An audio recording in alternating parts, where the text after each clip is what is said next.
مصطفیٰ کریم کو رب نے اتنا دیا. آج ایک بات یاد آ گئی، عرض کر دوں. آج علم نہ ہونے کی وجہ سے ہمارے بچے ملحد ہو رہے ہیں، ارتداد کی آغوش میں جا رہے ہیں، ایتھیسٹ بن رہے ہیں، شرک کے دروازے کھلتے ہوئے نظر آ رہے ہیں، عیاشی اور فحاشی کے اڈے آباد ہوتے ہوئے نظر آ رہے ہیں. لوگوں، علم دین نہ ہونے کا یہ نتیجہ ہے، یہ صلہ ہے.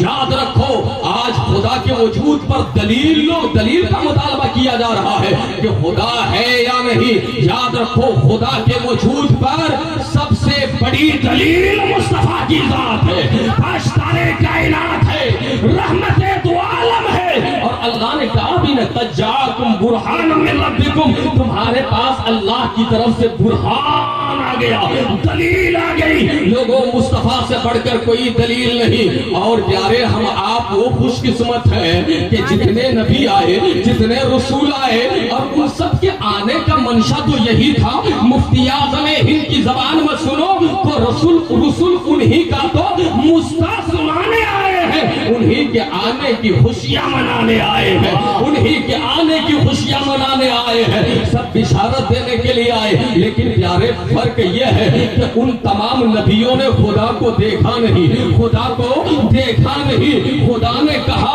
وحی کے ذریعے انہوں نے آ کر دنیا کو بتایا. لیکن مصطفیٰ میں اور تمام نبیوں میں، رسولوں میں فرق یہ ہے کہ ان تمام نے سن کر زمانے کو بتایا، لیکن مصطفیٰ نے خدا کو دیکھ کر زمانے کو بتایا، دیکھ کر زمانے کو بتایا. لوگوں، مصطفیٰ جانے رحمت کی وہ ذات ہے. اور خدا کے وجود پر دلیل ڈھونڈنے والوں، یاد رکھو، اپنی ذات پہ غور کرو تو تمہیں سمجھ میں آ جائے گا خدا موجود ہے. تم اپنے آپ پہ غور کیوں نہیں کرتے؟ زمین پہ غور کرو، آسمان پہ غور کرو، اس کاریگری کو دیکھو، ان صنعتوں کو دیکھو، اس دنیا میں نمودار ہونے والے نشوونما کو دیکھو، نشیب و فراز کو دیکھو، تمہیں سمجھ میں آئے گا خدا یہ ہے. یاد رکھو، یہ سورج پوجا کے قابل نہیں، سورج کو نہیں پوجا جا سکتا. وہ سخر لکم اللیل والنہار وسخر الشمس والقمر. اللہ نے کہا تمہارے لیے رات دن کو ہم نے مسخر کر دیا، تمہارے لیے میں نے سورج کو اور چاند کو مسخر کر دیا ہے. وہ سخر لکم ما فی السماوات والارض. اور اللہ نے زمین و آسمان میں جتنی چیزیں ہیں ساری چیزیں بندوں کے لیے مسخر فرما دی ہے. لیکن باوجود اس کے آج دنیا ایک کچھ لوگ وہ ہیں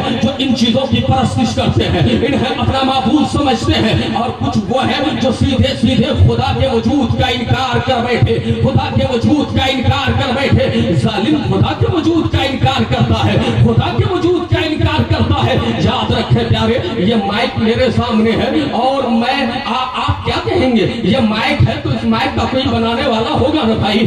اثر ہے تو مؤثر ضرور ہے، حضرات معلول ہے تو علت ضرور ہے، افیکٹ ہے تو کاز ضرور ہے. مطلب یہ ہے کہ پیچھے کوئی نہ کوئی طاقت کام کر رہی ہے. یہ دنیا کا سسٹم چل رہا ہے، یہ دنیا کا نظام چل رہا ہے، یہ کائنات اپنا کام کر رہی ہے، یہ دنیا کام کر رہی ہے. لوگوں، اس کے پیچھے کوئی نہ کوئی طاقت ہے. یاد رکھو، وہی خدا ہے، وہی خدا ہے. لیکن لوگوں، آج کچھ لوگ حواس سے خمسہ کے ذریعے خدا کو سمجھنا چاہتے ہیں، جبکہ حواس سے غلطی کا امکان ہے. مفتی صاحب بیٹھے ہیں، قوت سامیہ سے غلطی ہو جاتی ہے، باصرہ سے غلطی ہو جاتی ہے، لامسہ سے غلطی ہو جاتی ہے، ذائقہ سے غلطی ہو جاتی ہے، قوت شامہ سے خطا واقع ہو جائے ممکن ہے. لیکن پیارے، خدائے تبارک و تعالیٰ کو سمجھنے کے لیے ہمارے پاس جتنے حواس ہیں وہ محدود ہیں. حد تو یہ ہے کہ عقل بھی محدود ہے، عقل بھی محدود ہے. ابھی میں ایک کتاب کا مطالعہ کر رہا تھا، اس میں ایک بات میری نظر سے گزری. حضرت امام مالک رضی اللہ تعالیٰ عنہ سے کسی نے کہا تھا خدا ہے تو نظر کیوں نہیں آتا؟ امام مالک فرماتے ہیں تمہارے پاس عقل ہے. اس نے کہا ہاں عقل ہے. تو آپ نے فرمایا ذرا عقل دکھاؤ، عقل مرئی ہے یا غیر مرئی ہے؟ عقل ہے تو ذرا دکھاؤ. وہ کہنے لگا عقل دکھانے کی چیز نہیں ہے. تو حضرت امام مالک نے پلٹ کر پوچھا